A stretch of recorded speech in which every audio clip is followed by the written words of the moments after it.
that's good. What are you guys doing this afternoon? Hey, you ready for? This is what everybody in network marketing. Ready for a great day today? Hey, today we're going to talk network marketing. I'm already fucking gone, right? But what if, as soon as you got to me, I said, hey, have you ever in your adult life looked in the mirror and thought to yourself, oh my God, I thought I'd be further ahead by now? Well, heck yeah, you have. We all have. What if today I was going to show you how network marketing could be the answer, and it's not the old school MLM? All right, that's what we're going to talk about today. Which one do you stop for? Yes. Right? But so many people will spend hours geeking themselves out, stressing themselves out about the story you're going to share. And you need a good story about what the offer is going to be. You need a good offer. But if nobody's listening, it doesn't matter. You have to stop them in that first sentence, spend all the time obsessing on it. And if you're looking down or saying, we're waiting for people or any of that, you're already gone. They're already on to somebody else. They're already buying stuff from Fraser or something. Everybody, please listen. That first sentence, I'm listening myself because I'm guilty. I'm like, hello, everybody. Hi, it's Eric here. And nobody cares. So give a quick thing because most of the views are going to happen in replay anyway. A attention grabbing sentence. And it feels incongruent because when you first go live, that first moment, there's nobody that had a chance to be on yet. But the majority of people watch replay, so it's got to be there. Yes. So you just got to hammer that.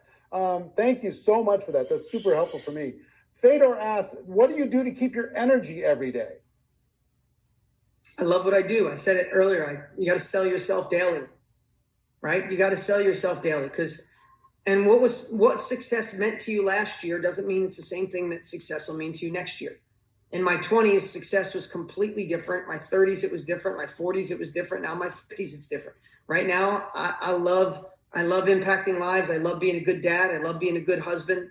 I love being a leader to my team, and I love innovation. I love helping out my dear friends like Tony Robbins. That shit drives me. It juices me up, and I want to go faster, quicker, bigger. I want to make a bigger impact.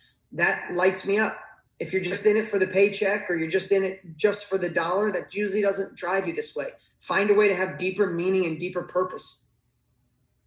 I love it. How important, all right, this is the last question, and it come from me. And thank you for giving up your time. I really appreciate it for everybody here. How important, if you were going to build a network marketing business, that was the only way that you could earn money. Okay. You could take all of your talent and skill and ability to reach and brand and everything else.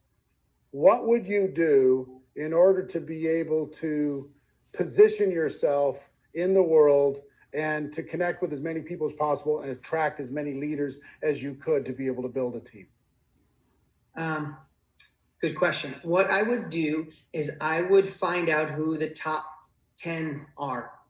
Right? I would find out who the top people are, and I would build massive reciprocity. I would go out and do something for each one of them that blew their mind. I would find out where there was a blind spot they had or a weak spot. If it was in marketing, if it was something that I was good at, I'd find a way to do something in advance. I'll give you guys a little secret. A mutual friend introduced Tony and I 10 years ago. And we did hit it off. Somebody introduced us for a half hour. We ended up spending the entire day together. We just hit it off. We had similar childhood, similar past, and we just bonded. And that sometimes just happens. But what really bonded us is I found out that after a UPW, after you went to an Unleash the Power Within, if you've been, Eric, you know what it's like. You're vibrating, you're on fire. And then you're after the event, just like when people are done with your events, Eric, it's like you need more. It's like, I need to satiate this. Tony put me in this state. It's going to fade. And he didn't have a follow-up campaign that gave people stuff to stay in state. Like you go to UPW, it's a 14 out of 10, right? Like you are in state, you want to attack the world, but a week later you feel your old life coming back. And when I recognized that after a couple of weeks of knowing Tony, I wrote a complete after campaign, post campaign sequence, like 6 months of Tony videos. And I even shot videos in Tony's voice of what he could shoot to give people post event. I created the whole thing without him asking, and I gave it to his team. And I didn't even tell him. I gave it to his team. And like a month later, he found out. He's like, oh my God, thank you so much. Why'd you do that? I said, truth is, I bought a course from you 20 years ago. You changed my life, brother. I owed you. And it really, not that I needed, but it anchored our friendship in, but that's there's so many relationships. And I just have to tell you, the one thing that I get, I get a million DMs and stuff a day. So many people will hit me up and be like, and I know Tom was sharing this, you were sharing this, Eric, so it's all boiling back down to similar things, is I get hit up all the time on why it would be so great I get to work with people. Dude, you should work with me. I'll make you millions. You should do this. You should be my partner. You should be a network marketer because my downline, da, da, da, da. But when people reach out to me and say, hey, man, I'm in network marketing, and I don't even know if that's one of your things you want to do, but here's what I noticed. These two things I'm really good at. I'd love to do this for you. I'd love to send you this video. I'd love to send you this bottle of wine. I'm like, that is at least they're in the door, and it's reciprocity at its finest. Now, I don't know the definition of reciprocity in the dictionary, but I know this. People always will keep score when they do something for other people, right? All our friends and family, most people on here right now, probably not, but because that's who you are, you wouldn't be here. But most people in the world like, and I did something for Eric. I reached out to Eric. I did something cool for him. Man, that dude never got back to me.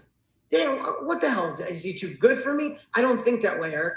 If I did something for you and 20 other people on purpose, and I did it when I found out that you like white wine from the south side of Napa Valley, and I sent you that, I wouldn't send that counting on that I'm going to get something from you. What I know is God, the universe, karma, whatever you believe in, taps you on the shoulder. And I might have solicited Fraser and Pete and Jesse and Annie and Sarah and Tony, and nobody got back to me. But all of a sudden, Bob, that you didn't know, taps you on the shoulder and says, hey, man, would you like to do this job, do this, partner with me? And it's bigger than all of them combined. So I've come to just believe that if I send something to Eric and he can call me back, I hope he enjoys the wine, because I know I did enough good. I built enough reciprocity that God or karma is going to pay me back. I love that. Dean, thank you for your contribution. I can't wait. We'll get together and we'll talk through the details for GoPro. Thank you for doing that. Thanks for the free course for the people who are getting a ticket. It's going to be amazing.